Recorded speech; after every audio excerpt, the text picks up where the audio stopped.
여러분, 이 세상을 살면서 우리 마음대로, 우리의 계획대로 되는 일이 얼마나 있을까요? 우리가 살면서 당연히 누구나 평안함을 바랍니다. 그렇죠? 평안함을 바라고 추구하고 살아가지만 오히려 더 많은 이 불안함을 경험하게 되죠. 우리가 행복하기를 바라고 행복을 위해서 살긴 하지만 때로는 불행을 더 경험할 때가 있습니다. 이 평안과 행복은 우리가 열심히 추구하며 찾으며 살아가야 하지만 불안과 이 불행은 왠지 우리 삶에 이 기본적으로 어떤 장착된 옵션 같다라고 느껴질 때가 많이 있습니다. 그리고 이것이 현실이죠. 그리고 당연한 이유는요, 우리는 고장난 사람들이고 고장난 세상 가운데 살아가기 때문입니다. We're broken people living in a broken world. 좀 신학적으로 표현하자면은 우리는 죄인이고 이 죄악된 세상 가운데 살아가기 때문에 이 평안과 행복은 정말 열심을 다해서 추구해도 얻어질까 말까지만 이 불안과 불행은 원치 않아도 어떤 기본값으로 우리 주변에 널려 있다라고 우리가 느껴지게 됩니다. 그렇다면 우리가 어떻게 이 세상을 살아가야 되는가? 어떻게 그런 어려운 상황을 지나갈 수 있을까? 이 누구는 이제 피할 수 없으면 즐겨라라고 얘기를 하는데 그건 좀 무책임한 말 같습니다. 우리가 즐길 수 없죠. 어려운 상황이 왔을 때. 하지만 피할 수 없다면 잘 견뎌라라는 것은 정말 현실적인 조언인 것 같습니다. 오늘 제가 오늘 저의 말씀의 이 제목은 마음아 일어나라입니다. 저희 지금 금요 영성 집회 시리즈가 Rise Up 일어나라 시리즈인데요. 오늘은 나의 마음에게 일어나라라고 선포하는 그런 말씀을 나누길 원합니다. 이것은 내 마음에게 스스로 해주는 조언이라고 생각하시면 됩니다. 왜냐하면 우리는 어쩌면은 잘 실망하는 법을 배워야 되고요. 우리는 잘 슬퍼하는 법을 배워야 합니다. 마음의 불안감을 잘 잘 견디고 이 불행을 느껴도 잘 지나가는 방법을 우리가 배워야 한다는 것입니다. 왜냐하면 그것들은 피할 수 없기 때문에 피할 수 없다면 잘 견뎌야 하기 때문입니다. 그래서 오늘 이 말씀을 전체적으로 한 문장으로 표현한다면 저는 이렇게 하겠습니다. 낙심할 때 스스로에게 평안을 선포하라. 낙심할 때 스스로에게 평안을 선포하라라는 이 전체적인 어떤 theme이 있습니다. 오늘 말씀에 이 본문 처음에는 고라의 자손의 마스길이라고 이제 시편 1장이 그러니까 42편 1절이 시작하기 전에 고라의 자손의 마스길이라고 나와 있는데요. 고라 자손은 이제 성전에서 찬양 사역을 도맡아서 했던 사람들입니다. 마스길은 교훈이라고 번역할 수 있고요. 그래서 찬양 사역자인 고라의 자손이 교훈을 하기 위한 누군가에게, 그러니까 회중들에게 가르치기 위한 노래라고 보면 됩니다. 뭘 가르치냐? 오늘 본문의 내용을 보니까 바로 낙심했을 때 잘 견디는 방법입니다. 근데 낙심했을 때 A, B, C 이렇게 하면은 잘 넘어갑니다가 아니에요. 그런 말 하는 것이 아닙니다. 이 시편 저자는요, 아주 그냥 처절한 마음 상태를 솔직하게 고백을 하면서 그 마음 속에 있는 진짜 왔다 갔다 하는 변화와 이 생각의 변화를 그대로 적어놨어요. 그러니까 이 한 절 사이에 이 마음이 천국과 지옥을 왔다 갔다 하는 것을 우리가 이 시편 가운데 볼 수가 있습니다. 이 5절과 11절에 나오는 이 낙심이라는 단어는 영어로 이제 downcast라고 부르는데 down은 이제 아래, 밑에죠. 그리고 cast는 던지다라는 뜻입니다. 그러니까 마음이 아래로 던져지다라는 뜻이죠. 영어로는 마음이, 한국말로는 낙심, 마음이 어떻게 떨어지다. 그렇죠? 그리고 히브리어로는 사실은 샤칵이라는 단어인데 이것은 웅크리다라는 뜻이 있습니다. 웅크리다. 왜 웅크리고 있는? 내 영혼아, 왜 이렇게 구석에서 웅크리고 있느냐라고 질문을 하는 거죠.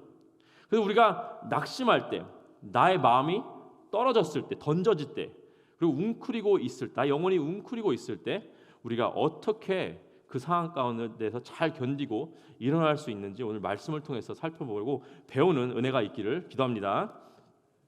첫 번째는 나의 필요가 무엇인지 잘 파악을 해야 됩니다. 나의 필요가 무엇인지, 그 상황 가운데 내 마음이 낙심되고 마음이 떨어진 그 상황 가운데 나에게 진짜 필요한 것이 무엇인가를 잘 파악해야 된다는 것입니다. 우리 본문 1절과 2절에 한번 가보겠습니다. 1절에 이렇게 나와 있죠. 하나님이여 사슴이 시냇물을 찾기에 갈급함같이 내 영혼이 주를 찾기에 갈급하나이다. 내 영혼이 하나님 곧 살아계신 하나님을 갈망하나니 내가 어느 때에 나가서 하나님의 얼굴을 배울까. 지금 시편 기자는요 어떠한 어려움 가운데 지금 처해져 있습니다. 정확하게 어떤 일인지는 알 수는 없지만 대충 무슨 일이 일어난지는 이제 파악이 되죠. 어쨌든 간에 어떤 큰 일이 일어났어요. 삶 가운데. 그리고 마음이 낙심되어 있습니다. 마음이 떨어졌어요. 우리가 마음이 상하거나 어떤 우울할 때 자주 하는 실수가 우리의 감정에 너무나 집중을 한다는 거예요. 그래서 나의 상한 마음이 너무나 중요하기 때문에 그 상한 마음에 너무 집중을 하고 그 우울감에 너무 집중을 해서 그것 때문에 더 우울해지는, 우울이 우울을 낳고 상한 마음이 상한 마음을 낳는 이런 악순환이 생길 때가 있습니다. 오늘 시편 기자는요 낙심하고 상한 마음을 이렇게 설명했습니다. 나의 이 낙심한 마음은 사실상 하나님의 이 부재하심으로 하나님과 어떤 디스커넥트 이 된 결과다라고 얘기를 하는 거예요. 한마디로 나의 감정은 낙심함과 우울함과 실망함과 두려움 이런 것들이 있지만 그 더 밑에 깊은 곳에 내재하고 있는 문제는 바로 적어도 그 순간만큼은 하나님과 이 끊어져 있고 단절된 하나님의 부재하심으로 인해서 내 영혼이 목말라 하고 있다라고 우회적으로 표현을 하는 거죠. 마치 사슴이 목이 말라서 눈을 이제 동그랗게 뜨고 정처 없이 막 산을 뛰어다닙니다. 시냇물 찾아다니는데 내가 지금 어려운 상황 가운데 이 노출되어 느끼는 이 감정 그 속 안에는 하나님의 그 임재하심 또 하나님의 함께하심을 간절히 원하는 나의 영혼이 있다라고 이렇게 파악을 하고 있는 것을 우리가 볼 수 있습니다. 내가 지금 느끼는 낙심되는 감정은 다시 한번 얘기해서 내 마음 가운데 그러니까 그 상황이 나를 우울하게 힘들게 만들지만 사실은 그 안에 더 깊은 곳에는 하나님과 어떤 단절된 적어도 그 순간만큼은 단절된 나의 느낌 때문에 이루어지는 일이라고 우리가 볼 수 있습니다. 2023년도 작년에 18세부터 24세 청년들의 거의 50%가 불안장애 또는 우울 증세를 겪어봤다고 합니다. 절반이 절반. 정말 놀랍죠? 옛날에는 우울증 이러면 진짜 그냥 아주 그냥 남의 얘기 같았는데 이제는 둘 중에 한 명은 그 청년회 때 우울감과 이 불안장애를 증세를 적어도 한 번 정도는 작년에 느껴왔다는 것입니다. 25세부터 49세는 38%예요. 38%. 5명 중에 2명은 그것을 느껴왔다는 것입니다. 50세부터 64세는 30% 정도. 그리고 65세 이상은 한 20% 정도 이 불안 증세와 불안 장애 증세 또는 우울증 증세를 느껴봤다고 합니다. 참 이상한 거는요. 세상이 정말 편리해졌어요. 그렇죠? 살기 너무 편해요, 요즘에. 그렇죠? 서로 연락하고 서로 연결하는 것이 너무너무나 쉬워진 세상입니다. 한국에 있는 가족들에게 연락을 한다 하더라도 옛날에는 그 1시간에 1분에 1불짜리 전화카드 기억나시죠? 그거 사가지고 10불짜리 사면 10분 통화하면 끝이에요. 그래서 빨리빨리 용건만 얘기하고 끊었습니다. 한국에 보고 싶은 사람이 있어도. 우리끼리 통화해도 한동안 핸드폰이 이제 90년대 후반, 2000년 초반에는 핸드폰을 어떻게 해요? 한 달에 1,000분 이렇게 샀지 않습니까? 그래가지고 그 다 쓰면 돈 올라가고. 제가 우리 아내랑 연애할 때 핸드폰 비가 너무 많이 나왔어요 그때. 그랬었는데 그래서 너무 이제 누군가 연결돼 있는 그 상태를 유지하는 것이 너무나 어려웠었는데 지금은 한국에 전화, 카톡으로 공짜로 할 수 있습니다. 그렇죠? 아무 때나 전화할 수 있고 아무 때나 연결할 수 있습니다. 문자도 보낼 수 있고 전화도 할 수 있고. 여기 이제 우리 자식 아니면 또 손자 손녀들이 어떤 다른 지역에 타 주에 때로는 다른 나라에 살고 계시는 분들 계시죠 여기에. 그러면은 특히 이제 다른 지역에 사는 자식들과 손자 손녀에게 그러니까 얼굴이 보고 싶으면 어떻게 하세요? 바로 그냥 영상 통화하면은 얼굴을 볼 수가 있어요. 예. 그 정도로 우리는 우리 주변 사람들과 아주 밀접하게 연결되어 살고 있습니다. 우리는 이제 이렇게 얘기해요. 우린 역사상 가장 서로 밀접하게 연결되어 있으면서도 서로 너무나도 분리되어 있는 세상에 살고 있다라고 사회학자들이 얘기를 하고 있습니다. 그래서 어쩌면은 더 그 우울감과 불안 증세를 호소하고 있는 사람들이 늘어가고 있는 것일지도 모르겠습니다. 우리 영혼도 마찬가지입니다. 하나님과 밀접하게 연결되어 살아가야 하는데 어쩌면은 우리가 하나님과 연결될 수 있는 연결가 너무 많아요. 핸드폰만 틀어도 거기 유튜브에 설교가 몇천 개가 나옵니다. 그렇죠? 그 바이블 앱 옛날에는 성경책을 들고 다녔어야 되는데 이제는 그 성경 앱이 있어가지고 앱만 보면은 성경 말씀이 나옵니다. 뭐 세팅만 해놓으면 하루에 하나씩 말씀이 뜨기도 하고요. 우리가 말씀을 접할 방법이 너무너무나 많은데도 불구하고 어쩌면은 이렇게 밀접하게 연결되어 있으면서도 하나님과 너무나도 분리되어 있는 세상에 살고 있진 않은지 한번 돌아볼 필요가 있을 것 같습니다. 그래서 어쩌면은 그것에 하나님과 단절됐다는 그 느낌 때문에 나의 마음 가운데 그런 사슴이 시냇물을 찾듯이 갈급해한 목말라하는 것들이 나의 마음이 있어서 그것으로 인해서 나의 마음이 이렇게 낙심되고 또 어려워지지 않는지 우리가 한번 잘 점검을 해야 할 것 같습니다. 그래서 우리가 오늘 주님을 이 사슴이 시냇물을 찾기에 갈급한 같이 찾는 것처럼 우리도 오늘 이 말씀을 통해서 주님을 간절하게 찾기를 주님의 이름으로 축복하고 또 기도합니다. 두 번째는 인생의 파도 속에서 주님을 찬송해야 합니다입니다. 인생의 파도 속에서 주님께 찬송해야 합니다. 3절 보시면 이렇게 나옵니다. 사람들이 종일 내게 하는 말이 내 하나님이 어디 있느냐 하오니 내 눈물이 주야로 내 음식이 되었도다. 이 시편 기자는요 하나님의 앞에 아주 그냥 올바르고 흠없이 믿음으로 살려고 아마 노력을 했던 사람이었을 것 같습니다.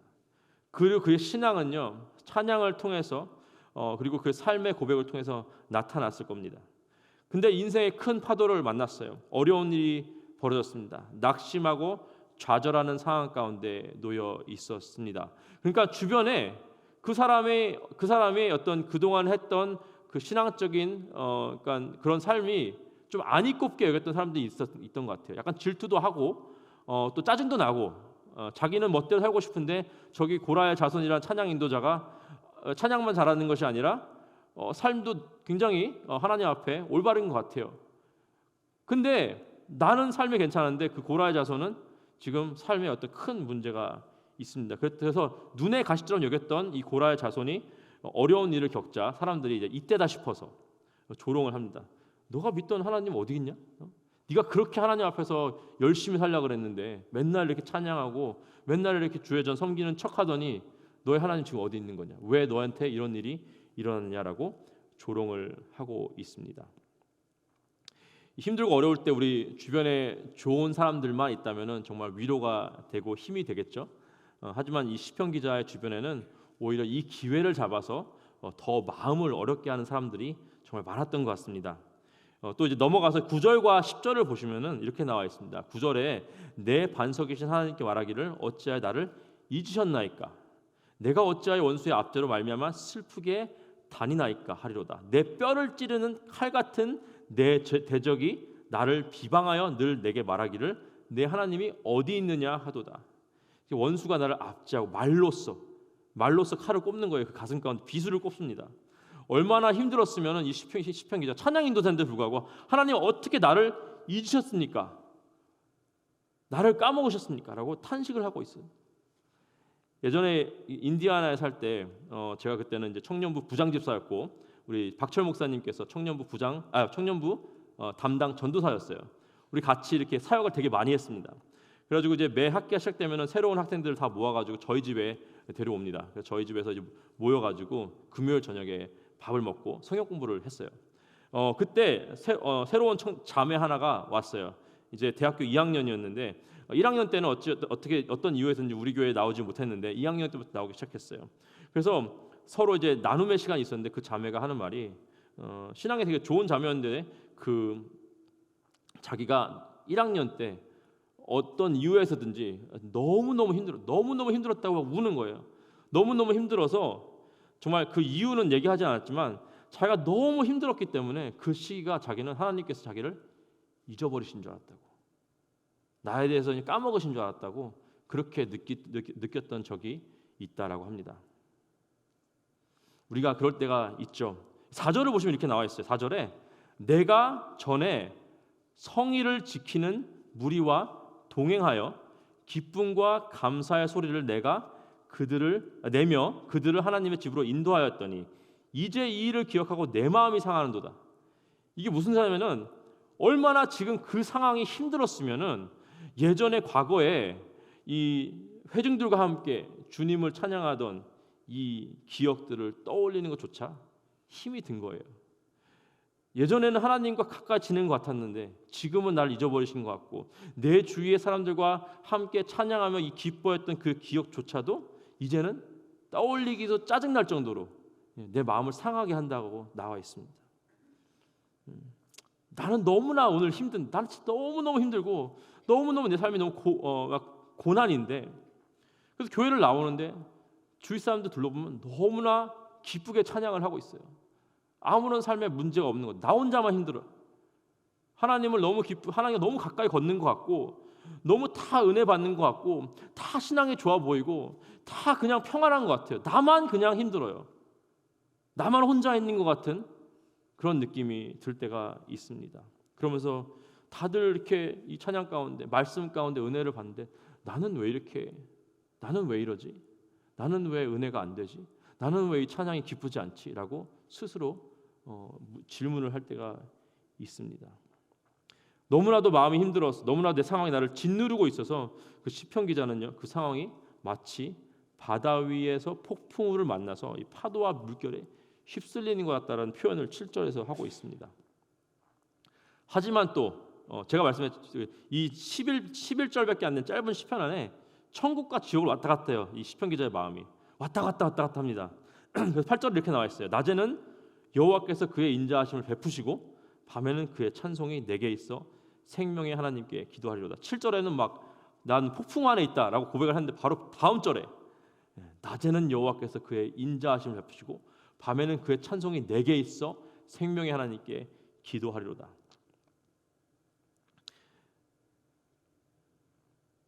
이 인자하심은요, 호세아서의 주제, 그 강의 주제인의 단어인 헤세드입니다. 헤세드. 어마어마한 단어죠. 헤세드. 아름답고 우리의 가장 필요한 단어인 이 헤세드를 하나님께서 낮에 베푸신다라는데 이제 우리가 대부분 어려운 상황이 막 전개될 때는 대부분 낮에 이루어지더라고요. 뭐 장사가 잘 안 돼서 인보이스를 못 갚아요. 그러면 전화가 언제 올까요? 도매상에서 전화가 언제 올까요? 낮에 오죠. 그렇죠? 은행에 대출금 못 갚았어요. 그럼 언제 전화가 오죠? 낮에 옵니다. 제가 전화를 많이 받아봐서 알아요. 저도 장사를 했기 때문에 낮에 이 실질적인 상황들이 일어나고 있어요. 그렇죠? 그럼 언제 우리가 하나님의 헤세드가 필요한가요? 낮에 필요합니다. 가장 어려울 때, 밖에는 환하게 빛나고 있지만 가장 어두운 상황 같을 때 하나님의 그 헤세드가 우리에게 필요합니다. 그럼 밤에는 그의 찬송이 내게 있다 합니다. 밤에는요, 낮에는 실질적인 문제가 생기는데 어떻게 되냐? 그 어려운 상황을 겪으면서 마음이 만신창이가 돼버리는 거예요. 회사에서 막 시달리고 이러면은 회사에서 시달리는 거는 실질적인 상황 아닙니까? 근데 마음이 만신창이 돼버리는 거예요. 상처 있고 막. 그러면 어떻게 돼요? 밤에 그게 다 생각이 나요.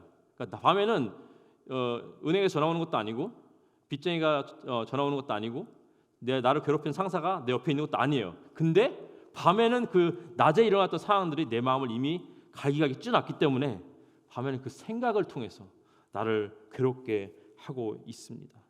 그래서 하나님께서는 그 밤에 하나님을 찬양할 수 있는 그런 마음을 주신다는 것입니다. 낮에는 사람들이 이 시편 기자를 막 조롱했어. 네 하나님 도대체 어디 있느냐? 이미 상황도 힘든데 옆에 사람들까지 이렇게 조롱을 합니다. 그 밤에는 자신도 주체할 수 없는 그 수많은 부정적인 감정들이 자기를 어렵게 할 때, 그때 눈물을 흘리며 몇 절 전에 하나님 어떻게 나를 잊어버릴 수 있어요? 라고 고백을 했으면서도 불구하고 하나님을 찬양을 하는 것을 우리가 8절에서 볼 수가 있습니다. 난 지금 막 죽을 것 같이 힘들어요. 당장 내 생명이 끊어질 것 같은 힘듦이 있습니다. 하지만 나의 생명의 근원 되시는 하나님께 기도를 했습니다. 여러분 인생에 파도가 왔을 때 이게 작은 파도일 수도 있고 아주 큰 파도가 있을 수 있습니다. 그렇지만 결단하고 하나님 앞에 찬양하시기를 주님의 이름으로 축복하고 또 기도합니다. 세 번째는 내 영혼에게 선포해야 합니다. 오늘 본문은 사실 이 두 문단으로 나눠져 있습니다. 그래서 첫 번째 문단, 그 두 번째 문단 이 마지막 부분에는 동일한 문장으로 이제 끝이 나요. 그래서 5절과 또 11절에 이렇게 나오는데 5절에 이렇게 나와 있습니다. 내 영혼아 어찌하여 낙심하며 어찌하여 내 속에서 불안해하는가? 너는 하나님께 소망을 두라. 그가 나타나 도우심으로 말미암아 내가 여전히 찬송하리로다. 11절도 마찬가지죠. 내 영혼아 내가 어찌하여 낙심하며 어찌하여 내 속에서 불안해하는가? 너는 하나님께 소망을 두라. 그가 나타나 도우심으로 말미암아 내 하나님을 여전히 찬송하리로다. 첫 번째 포인트가 제가 뭐라 했죠? 나의 필요가 무엇인지 잘 파악을 해야 한다라고 제가 말씀드렸죠. 이 시편 기자는요, 자신에게 가장 필요한 것이 바로 나의 영혼이 하나님과 다시 밀접한 관계 속으로 들어가는 것임을 깨달았습니다. 그런데 이제 내 영혼이 나의 어려운 상황과 나의 무너져 내린 마음 때문에 움직이질 않는 거예요. 그건 알겠어요. 내가 지금 이렇게 마음이 무너지고 낙심되는 이유는 내 영혼이 주님을 갈급하고 있는데 주님과 떨어진 것 같은 그런 느낌이 들어요.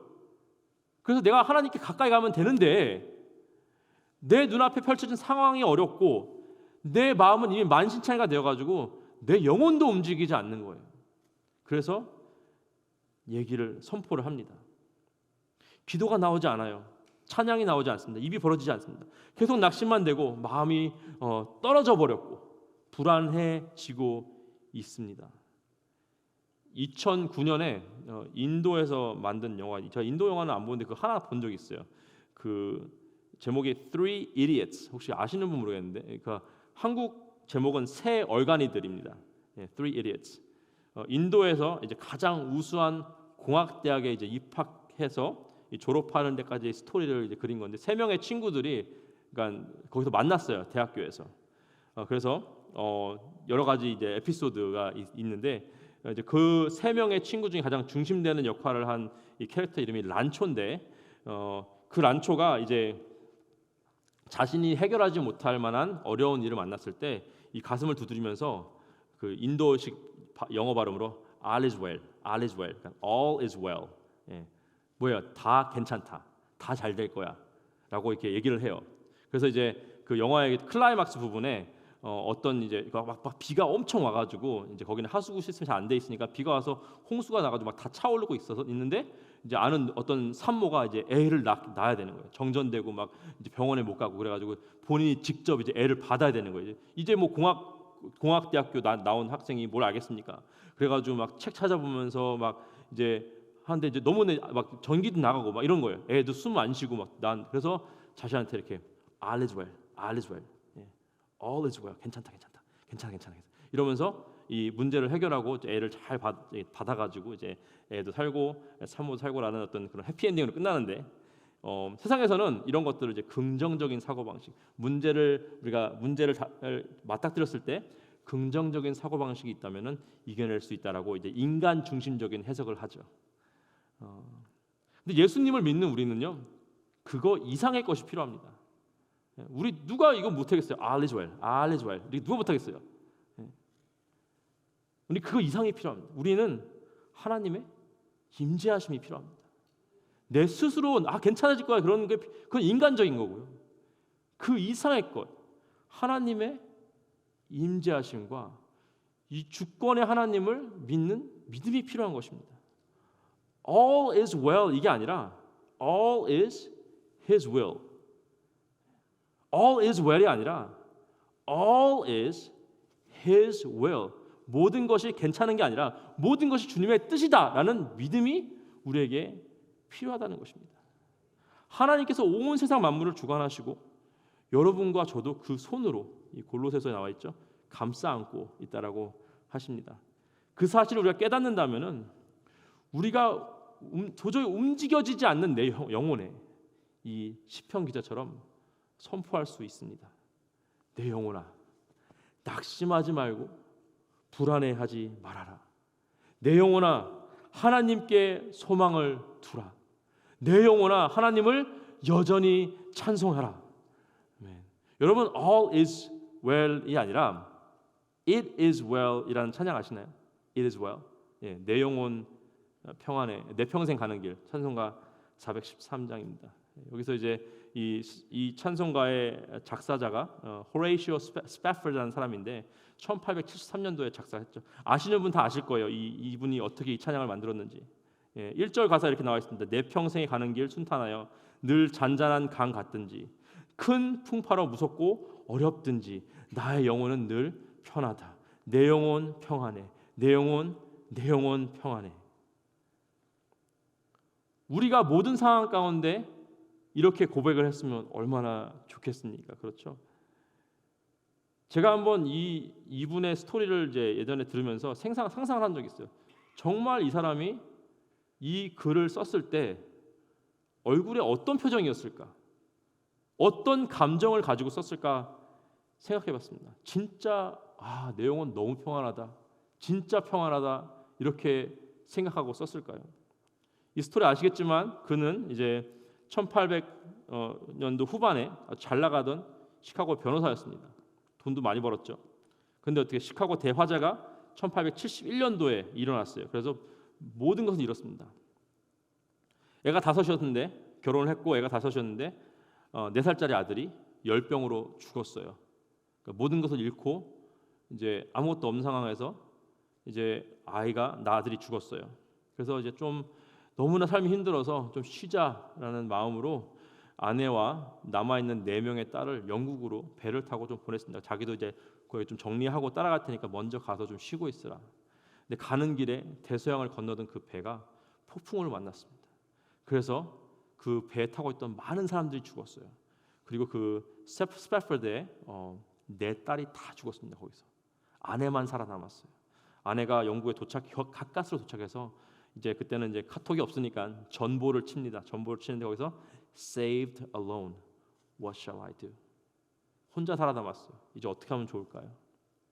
그래서 스패퍼드가 얼른 이제 슬픔을 이제 삼키고 이 배를 타고 아내를 만나러 이 대서양을 또 건넙니다. 건너고 있는 그 상황 가운데 한 곳에 도착했을 때 그 배의 선장이 그 배의 승객들에게 지금 이곳이 지난번에 어떠한 배가 침몰한 곳입니다라고 얘기를 했어요. 그래서 그 스패퍼드가 이제 배 위로 올라와서 그 바다를 바라보면서 이 글을 썼습니다. 이분이 정말 얼굴에 미소를 띠면서 정말 평안하다. 내 영혼 정말 평안하네. 라면서 이 글을 썼을까요? 전 절대 아니라 생각합니다. 저는 그렇게 할 수 있다면 그 사람은 정신 나간 사람입니다. 거기서 분명히 그 바닷바람에 눈물이 날리면서 통곡을 하면서 가슴을 쥐어짜면서 내 영혼아 평안해라. 내 영혼아 좀 평안해져라. 내 영혼아 주님을 찬양해라 하면서 자신의 영혼에게 선포를 했을 것입니다. 그는 자신의 감정 때문에 행동이 좌지우지되지 않았습니다. 하나님을 신뢰함으로써 그 상황과 자신의 감정 또한 뛰어넘는 그 찬양이 입술에서 나오게 된 것입니다. 이 사슴이 목이 마를 때마다 이 물을 찾지 않습니까? 찾다가 죽기 직전에 겨우 이 시냇물을 찾아가지고 딱 첫 모금 마시는 순간 어떤 느낌이 들까요? 여러분도 심한 갈증을 느끼다가 물을 탁 마셨을 때 그 느끼는 그 시원함과 그 맛있는 물, 생명을 살리는 물, 그런 느낌이 들지 않습니까? 우리 영혼이 목말라서 죽을 것 같을 때 이 마시는 이 하나님의 헤세드의 이 샘물은 어쩌면 우리 삶 가운데 이전에는 느껴보지 못했던 그런 시원하고 맛있는 하나님의 샘물일 줄 믿습니다. 그래서 어쩌면은요, 우리가 하나님의 헤세드를 조금 더 제대로 이해하기 위해서, 조금 더 정확히 깨닫기 위해서 필요한 것이 바로 인생의 폭풍일 수도 있습니다. 어쩌면은 인생의 파도를 통해서 우리가 하나님의 헤세드를 조금 더 깊이 이해하는 계기가 될 것입니다. 누군 이렇게 얘기하더라고요. If I need to stay under the water to know God, then I am going to be under the water. 내가 만약에 파도에 휩쓸려서 하나님을 좀 제대로 알게 된다면 나는 파도를 막겠다라는 뜻이에요. If the storm is where I need to be to know God, then I'm going to be in the storm. 만약에 폭풍 속에서 하나님을 좀 더 깊이 제대로 알게 된다면 나는 폭풍 속에 들어가겠다라는 고백이에요. 하나님, 오늘 내가 지나가는 이 파도와 폭풍을 통해서 내가 하나님의 헤세드를 조금 더 깊이 이해하기 원합니다. 하나님, 내가 혹시 앞으로 살아가면서 겪어야 될 파도와 폭풍이 있다면 그것을 잘 견디면서 마음이 무너져 버리는 것이 아니라 하나님의 헤세드를 조금 더 깊이 이해하기를 원합니다. 이렇게 기도하고 결단하시는 저와 여러분 되시기를 주님의 이름으로 축복하고 기도합니다. 함께 기도하시겠습니다. 하나님, 감사합니다. 2024년 이 특세로 시작했습니다. 하나님을 구하고 하나님의 이끄심을, 하나님의 은혜를, 하나님의 헤세드를 간구하고 올해를 시작했습니다. 어쩌면 우리는 우리 삶 가운데 하나님, 우리가 이렇게 열심히 기도했으니까 폭풍과 파도를 만나지 않게 해주세요라고 바라고 있을지도 모릅니다. 하지만 만약에 그런 폭풍과 파도가 우리를 하나님을 더 깊게 경험하게 한다면은 어쩌면 그것이 하나님께서 허락하신 폭풍과 파도일 줄 믿습니다. 하나님, 아무리 우리 마음이 무너져 내리는, 우리가 낙심되는 상황이 눈앞에 있다 할지라도 하나님, 내 영혼에 찬양하라, 주 여호와를 의지하라라고 선포하는 우리 믿음의 우리 KCQ 가족 될 수 있도록 주님 인도하여 주고 함께하여 주시옵소서. 감사하며 우리 주 예수 그리스도의 이름으로 됐습니다. 아멘.